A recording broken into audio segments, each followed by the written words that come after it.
অসম্ভব। তারা সকলে যেন নিস্তেজ হয়ে একটি সিনেমা দেখছে। কন্ট্রোল রুমের ম্যানেজার বলে এখন সবকিছুই পাইলটের হাতে, এমনকি বাইরের যাত্রীদের আত্মীয় স্বজনরাও তাদের জন্য দোয়া করছে। এদিকে প্লেনের ভিতরের পরিস্থিতি আরো খারাপ হয়ে যায়। প্রচন্ড ঝাঁকুনির কারণে প্লেনে থাকা যাত্রীদের ব্যাগগুলো তাদের গায়ের উপরে পড়তে থাকে। ঠিক তখনই প্লেনটি হঠাৎ রাডার থেকে অদৃশ্য হয়ে যায়। এটা দেখে কন্ট্রোল রুমের সবাই হতভম্ব হয়ে যায়। সবাই মনে করে প্লেনটি হয়তো ক্র্যাশ করেছে।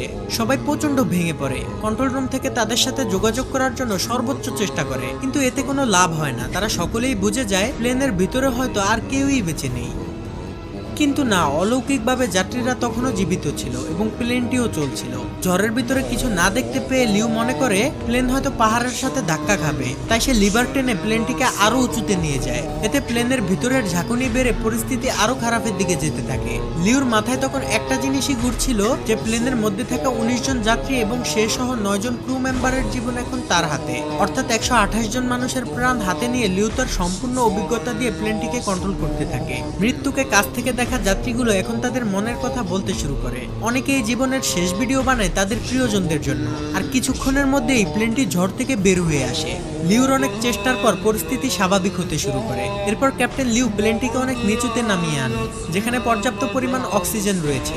এরপর সকল পাইলটরা ভালোভাবে দেখার জন্য অক্সিজেন মাস্কটি খুলে ফেলে। ঠিক তখনই চ্যাংডু এয়ার কন্ট্রোল সেন্টারের রাডার প্লেনটিকে আবার ডিটেক্ট করে ফেলে। এটা দেখে কন্ট্রোল রুমে থাকা সবাই খুশি হয়ে যায়। তারা যেন বুক ফুলিয়ে শান্তির নিঃশ্বাস নেয়। এমনকি কন্ট্রোল রুমের সাথে প্লেনের রেডিও কানেকশনও ঠিক হয়ে যায়। এমন ভয়ঙ্কর অবস্থা থেকে ফিরে আসা কন্ট্রোল রুমের কেউই যেন কল্পনা করেনি। যাই হোক, রেডিও কানেকশন ঠিক হওয়াতে ক্যাপ্টেন লিউ আবারও কন্ট্রোল রুমের সাথে যোগাযোগ করতে সক্ষম হয়। কিন্তু উইন্ডো শিল্ড ভাঙা থাকার কারণে প্রচন্ড বাতাসে পাইলটদের কথা কন্ট্রোলাররা বুঝতে পারে না। কিন্তু কন্ট্রোল রুমের কথা যেহেতু তারা শুনছিল, তাই কন্ট্রোল রুম থেকে তাদেরকে ইমার্জেন্সি ল্যান্ডিং করতে বলে। সাথে সাথে ক্যাপ্টেন লিউ ল্যান্ডিং গিয়ার চালু করে দেয়। আর এই সিগন্যাল পেয়ে কেবিন ক্রুদের ম্যানেজার নান যাত্রীদেরকে ইমার্জেন্সি ক্র্যাশ ল্যান্ডিং এর জন্য প্রস্তুতি নিতে বলে। অন্যদিকে প্লেন প্রচন্ড গতিতে রানওয়ের দিকে যেতে থাকে। আর এই টান টান উত্তেজনাপূর্ণ ফুটেজ ধারণ করে চ্যাংডুর গণমাধ্যম কর্মীরা। এদিকে প্লেনের ভিতরে যাত্রীরা ইমার্জেন্সি ল্যান্ডিং এর জন্য প্রস্তুতি নিয়ে নেয়। তারা মনে মনে দোয়া প্রার্থনা করতে থাকে। অন্যদিকে fire service, medical team, air traffic control সহ সবাই প্রস্তুত হয়ে যায়। ক্যাপ্টেন লিউ তার কোপাইলট জু আর লিয়াংকে নিয়ে কোনো ধরনের ঝামেলা ছাড়াই মাটি স্পর্শ করে।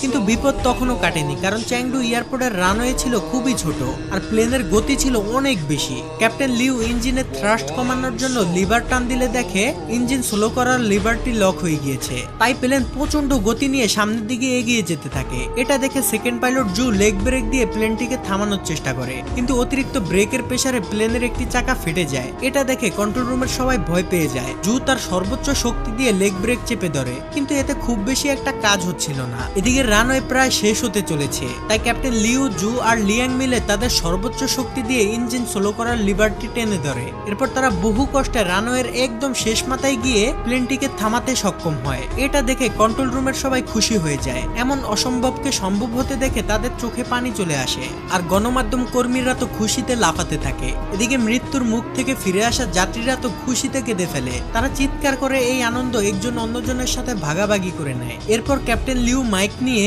সকল যাত্রীদের উদ্দেশ্যে ক্ষমা চায় এবং খুব হৃদয় বিতারক কিছু কথা বলে, যা শুনে যাত্রীরা সহ কেবিন ক্রুদের চোখে পানি চলে আসে। সেখানে মেডিকেল টিম সহ সকল বাহিনীরা চলে আসলে প্লেনের গেট খুলে দেওয়া হয়। এরপর যাত্রীরা এক এক করে বাইরে আসতে থাকে। কেবিন ক্রুরাও এমন ভয়ঙ্কর সিচুয়েশনের জন্য যাত্রীদের কাছে ক্ষমা চায়। যাত্রীরাও তাদের ভুলের জন্য কেবিন ক্রুদের কাছে মাপ চায়। এরপর যাত্রীরা প্রচন্ড আনন্দ নিয়ে নিচে নামতে থাকে। কেবিন ক্রুদের মধ্যে 3 জন বেশি অসুস্থ হয়ে যাওয়ায় তাদের অ্যাম্বুলেন্সে করে নিয়ে যাওয়া হয়। অন্যদিকে ককপিটের মধ্যে ক্যাপ্টেন লিউ, জু আর লিয়াং নিজেদের সাহসিকতার সেলিব্রেশন করে। এরপর তারাও প্লেন থেকে বের হওয়ার প্রস্তুতি নেয়, কিন্তু ক্যাপ্টেন লিউ প্লেনের ভিতরের পরিস্থিতি দেখতে যায়। এদিকে যাত্রীরা নিচে নেমে তাদের জীবন বাঁচানোর জন্য ক্যাপ্টেন লিউকে ধন্যবাদ জানাতে চায়। তখন কেবিন ক্রুদের ম্যানেজার নান প্লেনের ভিতরে এসে দেখে ক্যাপ্টেন চুপ করে দাঁড়িয়ে আছে। সে ক্যাপ্টেনের কাছে গেলে ক্যাপ্টেন তার সাহসিকতার জন্য তাকেও ধন্যবাদ জানায়। তখন নান ক্যাপ্টেন লিউকে বলে, আপনার জন্য বাইরে সবাই অপেক্ষা করছে। তখনই লিউ তার পকেট থেকে ফোন বের করে তার স্ত্রীকে কল করে আর বলে কিছুক্ষণের মধ্যেই সে বাসায় এসে তার মেয়ের জন্মদিন সেলিব্রেশন করবে। এটা শুনে তার স্ত্রী খুব খুশি হয়ে যায়। এরপর লিউ প্লেনের বাইরে বের হলে সকল যাত্রীরা তাকে ধন্যবাদ জানায় এবং ক্যাপ্টেন তাদের কাছে আবারও ক্ষমা চায়। এমনকি যাত্রীরাও তাদের কাছে ক্ষমা চায়। এরপর সকল যাত্রীরা এয়ারপোর্ট থেকে বের হয়ে তাদের আত্মীয় স্বজনদের সাথে দেখা করে আর তাদের জীবনের ভয়ঙ্কর অভিজ্ঞতা নিয়ে সবাই সবার বাড়িতে চলে যায়। এদিকে লিউ তার বাড়িতে আসার পর তার স্ত্রীকে জড়িয়ে ধরে আর তার মেয়ে তাকে দেখে খুব খুশি হয়ে যায়। তারা সবাই মিলে একসাথে জন্মদিন সেলিব্রেশন করতে থাকে। তবে মুভির একদম শেষে দেখানো হয় প্লেন কর্তৃপক্ষ থেকে এতগুলো যাত্রীর জীবন বাঁচানোর জন্য ক্যাপ্টেন লিউকে সাহসী পাইলট উপাধি দেওয়া হয় এবং বাকি পাইলট এবং কেবিন ক্রুদের ভিআইপি অ্যাওয়ার্ড দেওয়া হয়। এরপর তারা সকলে মিলে একটি পার্টির আয়োজন করে।